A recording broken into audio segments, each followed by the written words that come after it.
Well, welcome back to Scissors and Scrubs, who is back in the studio after a very long hiatus. Very long. It's exciting to be back in the basement recording. The dungeon. Went back from Paris. Went back from all kinds of stuff. Yeah. Paris was wonderful. So good. We made So it good. just in time. Yeah. No, Just no in time. rioting while we were there. No rioting, no trash. No. I absolutely love the catacombs. Laura was unimpressed. I I loved wasn't them, unimpressed. It was impressive, but not as. but I feel like I got it. Yeah. Like, you know. I don't need to keep walking through Right. and seeing more and more and more skulls. Right. But I did like it was very impressive. I mean, it's cool, but it, like, of all the things we did, Versailles was pretty impressive. The size, the sheer size. it's ridiculous. I could not believe. Nobody should have to. I mean, the sheer size. The chapel in there is bigger than, I don't know, my block. Like, yeah, it was it's ridiculous. nuts. Bigger than any church, I think, in the United States. It Yeah. was absolutely gorgeous. Yes. So, we are now this week. We had an email. I don't know when we read it, but we read it because now I can't remember how far. I know. But one of our listeners brought up fires. Like her idea was fires in the operating room or the hyperbaric chamber fires. So we are going to cover that today. Yes, yeah, we listen. Today, but I want to preface with when you were trying to find information on wrongdoings of hospitals, it's near impossible. Yeah, it's very difficult. Very difficult. Very, very difficult. I'm very distracted by Mike's Twilight Zone pictures under the TV. I don't know what that is. I came down here to work. Well, out there's the other pig day face. and I saw There's them. the kid. I forgot what that. I've seen every one of those episodes, and it's very distracting. That came with the viewing thing that they sent us. Remember What? Rod Sterling. when the Twilight Zone CBS sent us like a party pack for the new show? No. We had a whole party. Mike has the most. We had a random party? shit. Yeah. I was there? I wasn't there. Clearly, I wasn't there. But he's got all this random Twilight Zone episode like people, and Cups and it's hanging under his TV, so it's very distracting because it's all I'm staring at right now. Sorry. So anyway, because now I'm thinking like, oh my god, that episode was the best. The pig face one. So the probably pig watched face one one, episode of Twilight The whole Zone. episode's based around this woman who's had plastic surgery because she's so ugly and she's so unattractive, and they finally take the wrappings off, and she's stunning. Mhm. And everybody looks like the pig face people, and she looks in the mirror and bursts into tears because she's so ugly. Because she should be pig faced. She should be pig faced. I think the guy with the glasses, all he wanted to do was read. And so he finds something that will stop time, and he does it, but then he breaks his glasses. So he's in the library with all the books he's always wanted to read, and he can't read them because he can't see. And he has stopped time. Yeah. So, Twilight Zone. And I forgot what the kid one was. That kid was a little asshole in it. I remember that. Do you Apparently, remember like they sent us like wine and we got Chinese food that day? are you out of your mind? This never happened. This is the Twilight Zone. I had This never happened. I had like that not a cyst. I had some like a boil on my leg and A boil A on boil. your leg. What is this? The 1300s? No, but seriously, we're in the Did you have the Twilight plague? Zone right now. This did not happen. You're just What making is shit boil up. anymore? He's making it up. I am not. I'll find Did you have a goiter too? Boy, I had a goiter on my neck with the boil I on have my leg. literally no idea what he's talking I'll about. find pictures of it. But there was Of your Chinese- boil? No, of the Oh. Twilight Zone party. Of the boil on his ass. Oh, yeah, I don't want to see the boil. Can I lance it? That's what the conversation was about at the party. Like you wanted to lance it then. Like What well, I'm gonna party? lance it. People were here? Yes. I was not at this party. I saw it. I've never known Mike with a boil anywhere in his body. I would have lanced it 100%. I would have been the first one with an 11 Oh, was blade. it on your thigh? Yep. Oh, I do remember a boil now. I don't remember a body, though. Well, I mean, I love this family that has a party based around a boil. Well, it was a Boil Twilight- parties. I mean, hello. Twilight Zone I've party. never ever thrown a party over a fucking cyst, but whatever. I still don't know what he's talking about. Okay, All right, we should anyways. actually get back to the fight. This really has nothing to do with what we were talking about. Literally nothing. We're on a tangent. All right, so Laura's going to kick it off with hyperbaric chambers. Yeah, I'm gonna try to. Okay. So I got this information from MayoClinic.org and Healthline .com and UHC.org. Hyperbaric oxygen therapy delivers pure oxygen to the body to promote natural healing. Okay. Okay. It takes place in a pressurized chamber. Now, it can either be a one-person chamber, which is like a tube you lay in, Mhm. or it can be a room that multiple people can have the therapy at the same time. I didn't know that. They had rooms. So the chamber is filled with pure oxygen, 100% O2. Is that the same thing they use for the bends? Yes, they use chamber? hyperbaric chamber. So the air pressure in the chamber is raised to encourage the body to absorb the increased O2. So you have 100% oxygen, and then there's pressure in the chamber that makes your body like absorb all the oxygen in there. Oops. The air in the chamber, like I said, is 100% oxygen. The air we normally breathe is about 21% oxygen. So it's a ridiculous amount of oxygen. Highly flammable. Yes. Highly. The air pressure is slowly increased in the chamber as you sit there or lay there to 2 to 3 times our atmospheric pressure. So it's force it into your very system. high pressure to force all that O2 into you.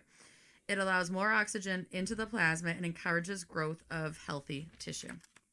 It is used to treat crush injuries. If you have a crush injury, the blood flow stops going to that area. The tissue begins to die because there's no blood flow. So if you have a crush injury, it pushes oxygen in. So that area is getting I never more knew it was oxygen. used for. No. I thought it was just for the bends. I know. It's used for carbon monoxide poisoning, cyanide poisoning. It pushes out like all the poison gases. It's used for severe anemia, sudden vision loss, air or gas embolism, like wounds, like wound healing, like for like a diabetic foot ulcer. Oh yeah. Gangrene, chronic pain, which I didn't. Laura, you're gonna have to turn the sound off on your phone. I know. Well, if my husband would stop texting me, he's I in don't the know, room with we me. never had the sound on your phone. Chronic pain, reduced blood flow to arteries, decompression sickness, which is the bends, burns, antibiotic resistant infections. Oh wow. And sudden complete hearing loss with no other reason for the I've never heard it used for any of this stuff. No, I had is no crazy. idea you could use this for like in just an infection.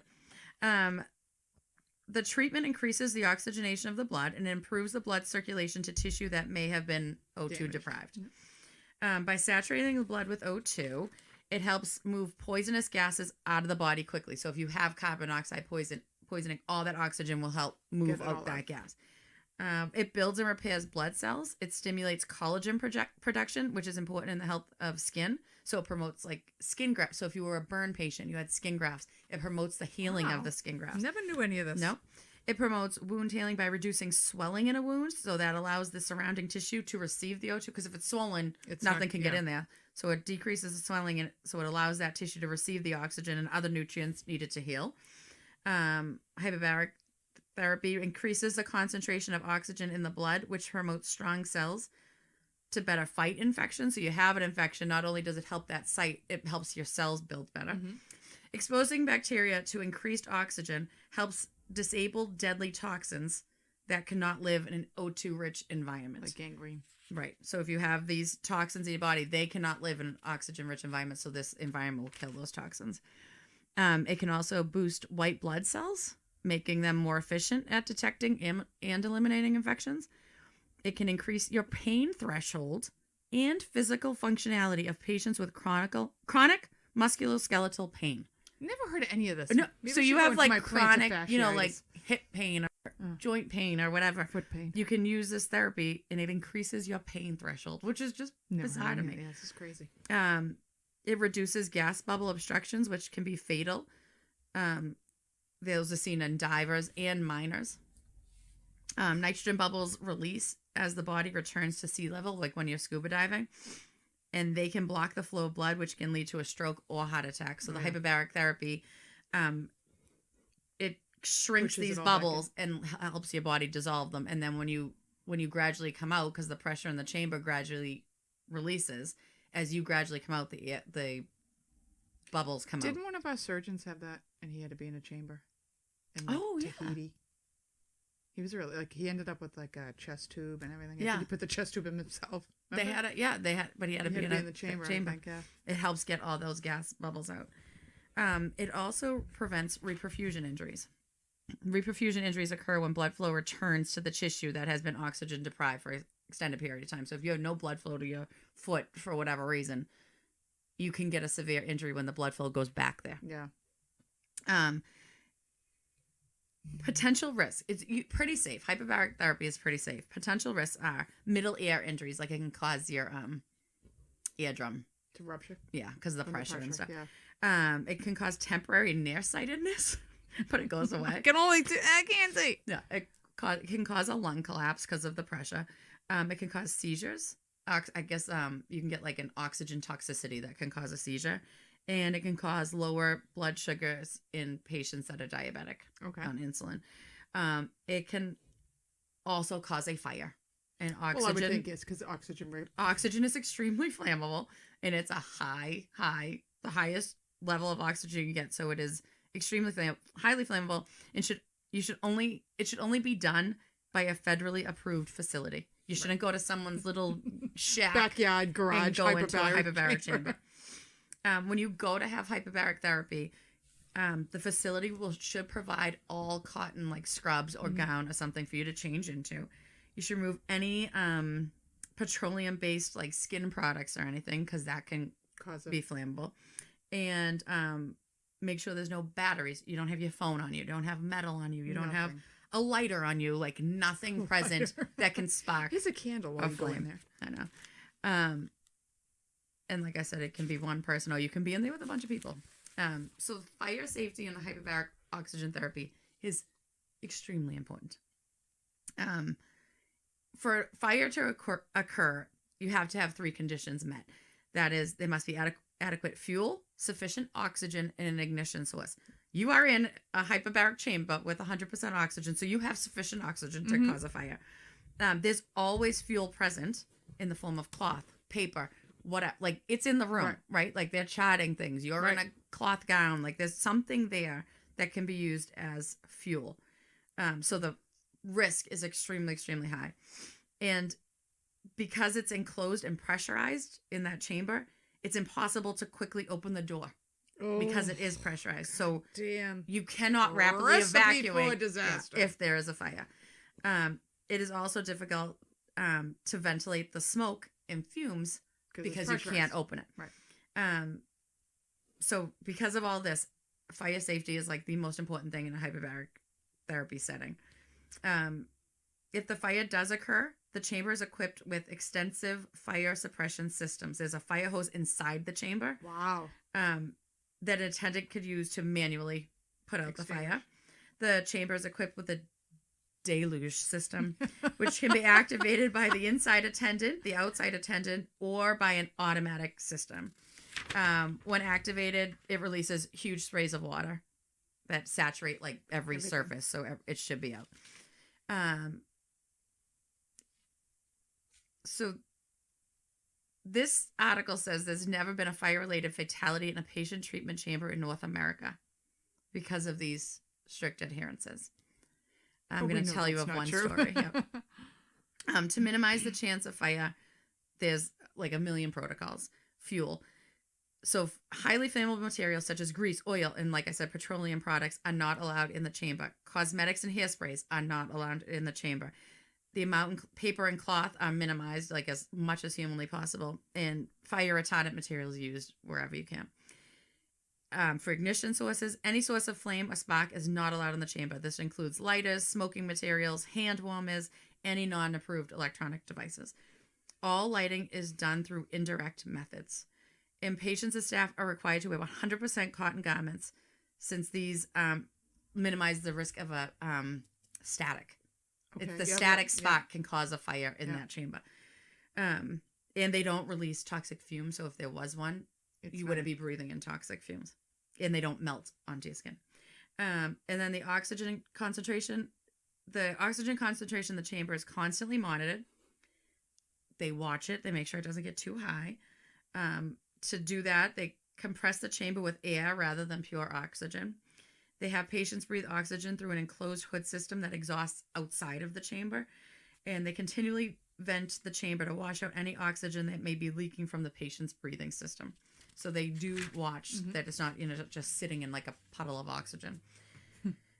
So that had said, that was in 2000. I got that from 2017. From the Daily Mail. You know what? That was wrong because unless this place that this death happened at might not have been like federally approved. So in 2009, a woman, hold on. Okay, I was getting confused. Her name's Vincenza. I was like, no, that's the son. It's Francesca. Oh my God. In May 1st, 2009, Vincenza Pesci and her grandson, Francesco Martinezzi, were in a hyperbaric treatment chamber. Facility.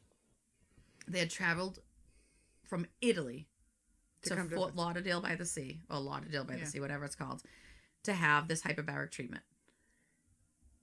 Francesco had cerebral palsy, so they thought this would help him in some way. The both of them were inside the treatment chamber for about 20 minutes when a spark ignited and created a huge deadly inferno. Oh my God. They were trapped in the blaze for about 5 minutes. Oh my God. And were burned over 90% of their bodies before the chamber could be opened. I can't believe they weren't dead. Well, they were rushed to hospital. The grandmother died the next day. I'm sure they were dead. And the grandson died on like June 10th. So like a month later, he died from his injuries. Poor baby. Yep. They were recorded as accidental resulting from thermal injuries. Mm-hmm. So, of course, this is looked into. Oh, huge. Yeah. It was caused by a static electric shock in the chamber. So like I said, they have to put on cotton clothing, no jewelry, no cosmetics, no nothing. Mrs. Pesci had on like metal rings like on her pants, like she had on like regular pants. Right. The chamber, they said it was wicked cluttered. There was like an electric extension cord in there that was held together with duct tape. Oh my God. There was things all over the place. The detective said it was cluttered. I mean, you can tell the chambers were hammed up in there together. They were trying to get in as many chambers as they could in there, which obviously they were interested in volume as opposed to care. Florida's sketch, man. Yeah. There were no maintenance or inspection logs at the facility. Neither of the victims had been wearing grounding bracelets they put them on to prevent static shocks. They were not wearing 100% cotton scrubs. And like I said, she had like metal loops on her pants for whatever reason. And Francesco was wearing a flammable diaper. Oh, good. And baby wipes containing alcohol were also in the chamber. Oh my God. So they bring up the man that owned the hyperbaric therapy place, Dr. George DeViglis. He ran the facility. And they also arrested Lance Bark, who was the chief safety technician at Ocean Hyperbaric Neurologic Center, and charged them with murder. Wow. Yeah, they don't know exactly what. It was just a static. One of those things. There was 45 things in there that could have caused it. Some static. Wow. Shock. Those poor kids came over looking for help. I know, the poor thing. Oh my God. From Italy, they came from Italy. To Florida. Why'd you go to Florida? Yeah, exactly. No offense, Florida. Like healthcare's there's a lot going on down there. But you can't these are things you cannot. You can't go to people's basements. You can't go to people's garages. You go to a medical facility. Like I think we have one at the Iron Ear. Do we have a hyperbaric chamber? In Boston, yeah, there's one at the Iron Ear. But you go to a hospital. You could, yeah.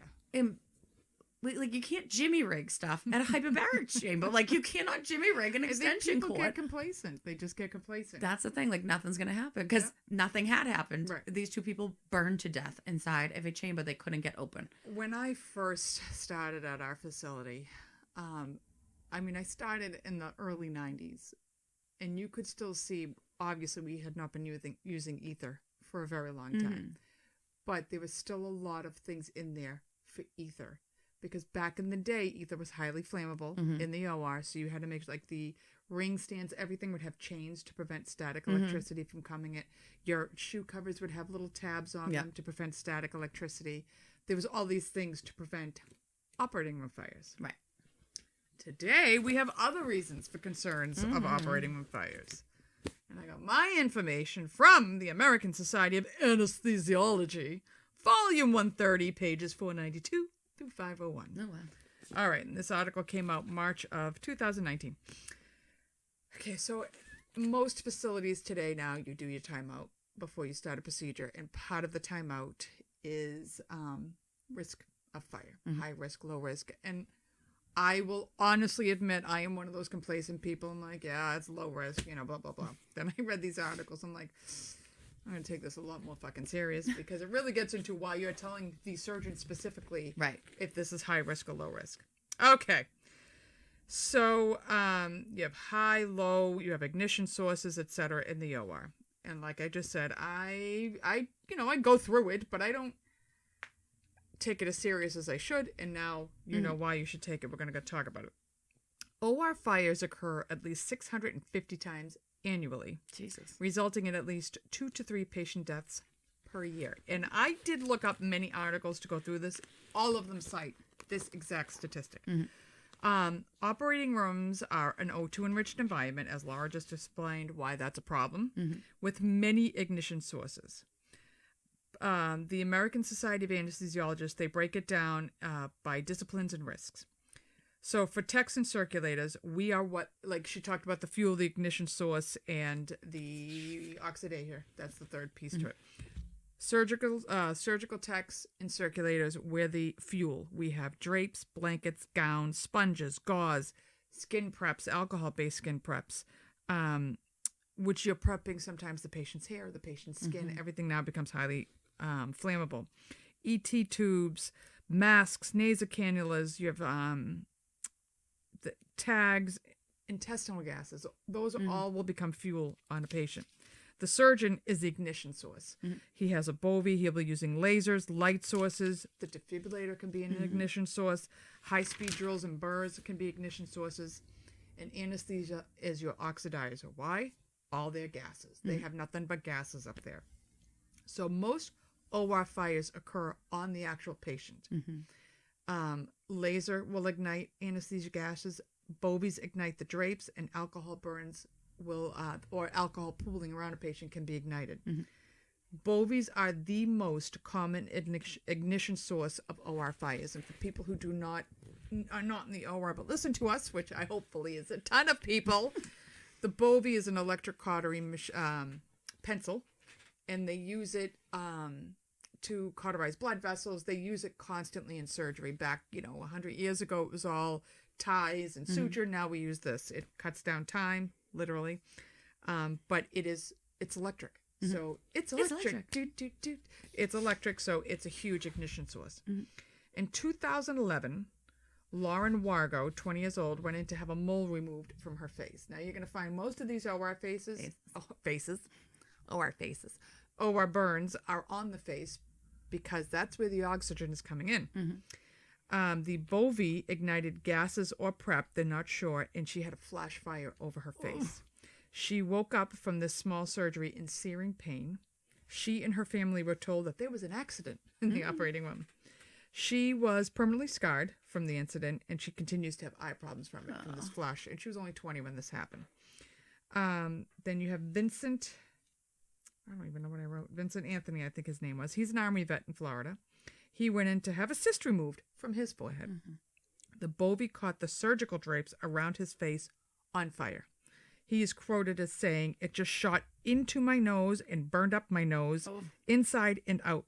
My lips were cooked, my ears, my eyes, everything." He was covered in 2nd to 3rd degree burns on his face. He has recovered from the injuries, and he has settled, obviously, a lovely lawsuit with that hospital. This was kind of sad. In August of 2013, this poor lady, I know, like, you're going to hear the age, you're going to be like, really? She's 89 years old, all right? It doesn't really say what she was having done, but she went in for something to have done, and she was doing it so she could go to her great-granddaughter's wedding in New York City. So this is happening in Florida. So she's at Holy Cross Hospital for a routine procedure. The anesthesiologist had her on 8 liters of oxygen via a nasal cannula. Okay, first of all, a nasal cannula should never only be up to about 2 to 3 liters. You would never pump 8 liters because it's going to blow the shit out of your nose.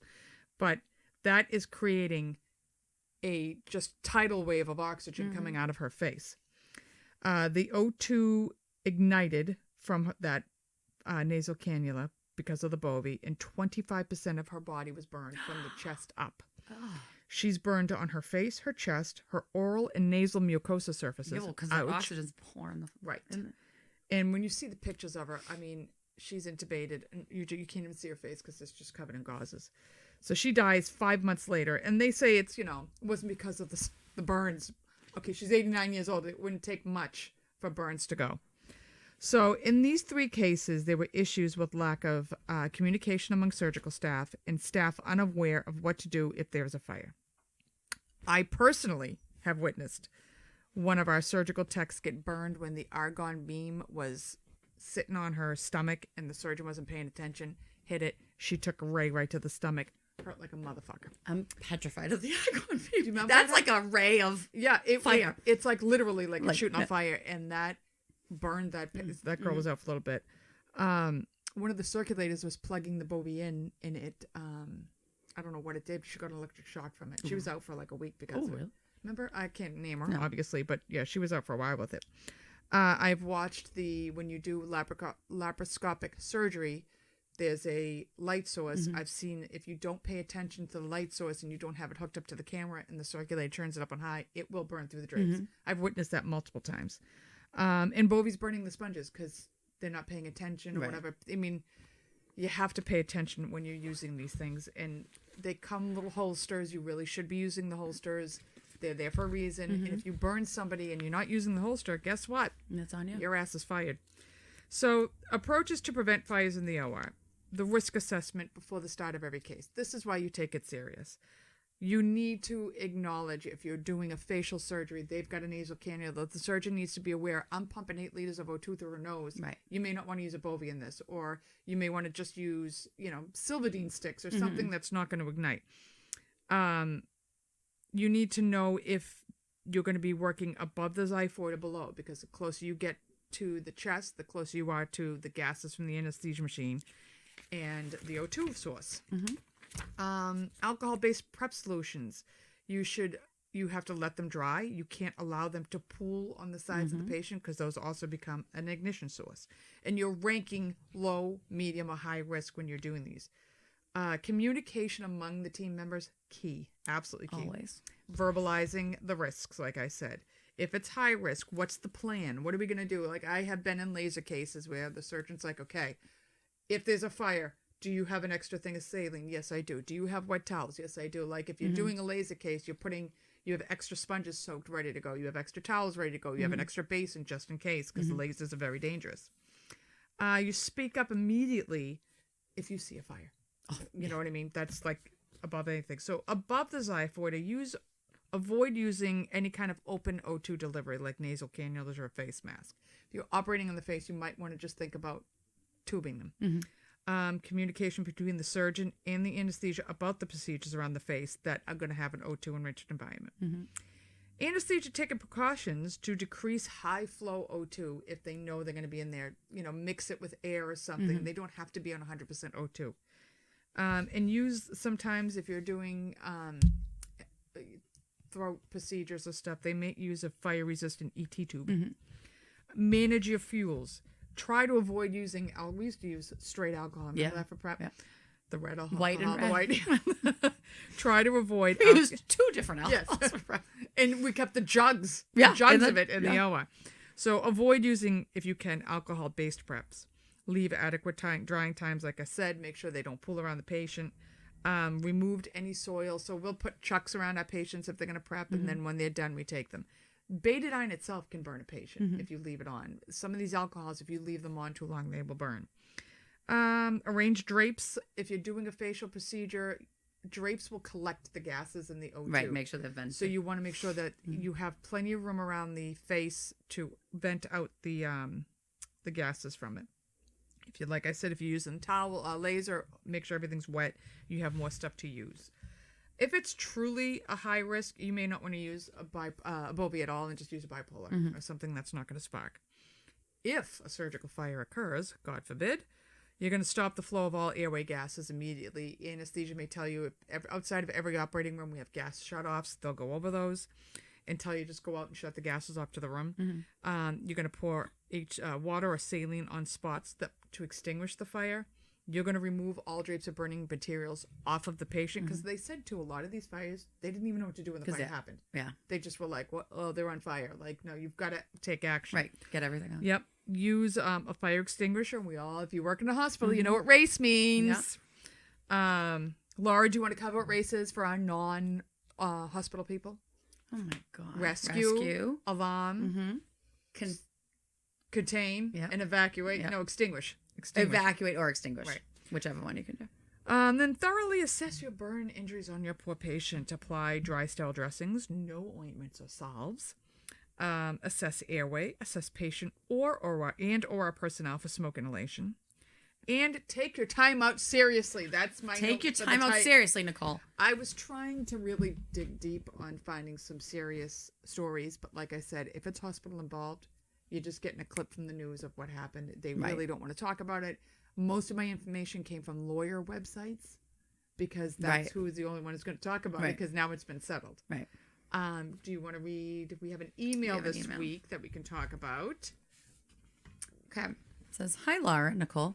I discovered your podcast in early 2022 after seeing you guys on TikTok. Oh, yeah. I've been a nurse for 31 years. I'm not sure how that's possible. Eek. Because in my brain, I'm only 27 years old. Same, baby. Same. And then I look in the mirror and get that rude awakening. It's the worst. I love your approach to all the weird crap we go through. You guys have an irreverent way of making the most mundane medical information engaging. As of today, I hope this is very engaging because I was like drying my eyes trying to get through it. Well, plus we're hungover, like, so it's not... Oh my God. I need to get my ice cream. I know. It's on the deck. Would you consider doing a piece about school nurses and the crazy stuff that goes on there? I promise it's not all ice packs and Band-Aids, but that would be a good hook for an episode. My background is adult CVICU, which is cardiovascular ICU, but somehow I've been a school nurse for the last 6-ish years. Wow, that's a jump. Yeah. I actually told an instructor in nursing school that I would never be a school nurse. Bad move on my part since she hated me after that, but oh well. I'm also a clinical nursing instructor on the side, and I recommend you guys to my students. Oh, thank you. Thanks again for making my afternoon dog walks fun, and let me know if I can help. All the best, Martha. Thank you, Martha. I worked public health nursing for a while, and we worked hand in hand with the school nurses. It ain't no joke. I think it's really hard, and I wouldn't want anything to do with it. You've got one nurse in a school of, 1,200 kids, Easy. Right? Easy. Ritalin, with the meds diabetes, and the tube feeds, and I mean, diabetes. It's insane. Yeah. You should see what they have to grab if there's a field trip or a flight. They got to grab. Like, I went into the middle school for my son. I was actually interviewing to see if she needed substitutes. She had the shoe racks and it's full of fucking Ritalin and inhalers. Yeah. I was like, oh, I'm good. I'm going to wind up killing somebody's kid. They have so much on their plates. It's unbelievable. We should maybe back to school. We'll cover the school nurses. We might do that at the end of the summer series, which we haven't developed yet. So send your ideas in because we'd love to hear them. You guys are we are getting some great ideas. So keep them coming. Thank you. We are preparing for the summer and I have no idea. I was thinking since I went away and I broke out in a full body sun rash. Maybe we'll cover sun rashes. Okay. Sunstroke, heat stroke, all that stuff. Yeah. So we hope you enjoyed this episode. Yeah. I did get an email, or not an email, a text from a friend saying he thoroughly enjoyed the aneurysm episode. Oh, good. Well, Nicole did such a good job. She did a good job. He's not one to throw compliments around, and you know who you are, Paul. But he's like, I really liked that episode. Yeah, and she did such a good job. It's a very good episode. Yeah, she the burnt toast episode. I know. So yeah, she was a hot ticket. I like it. So enjoy yourselves. This is Easter week. If you celebrate Easter, happy Easter. If you celebrate Greek Easter, happy Easter. If you don't celebrate anything, happy Easter. And we will see you in 2 weeks. Bye. Bye. Like, subscribe, rate, and review the Scissors and Scrubs podcast on whatever podcast app you listen to us on. Follow us on Twitter, Facebook, and Instagram at Scissors and Scrubs. And email us any of your stories or thoughts to scissorsnscrubs@gmail.com.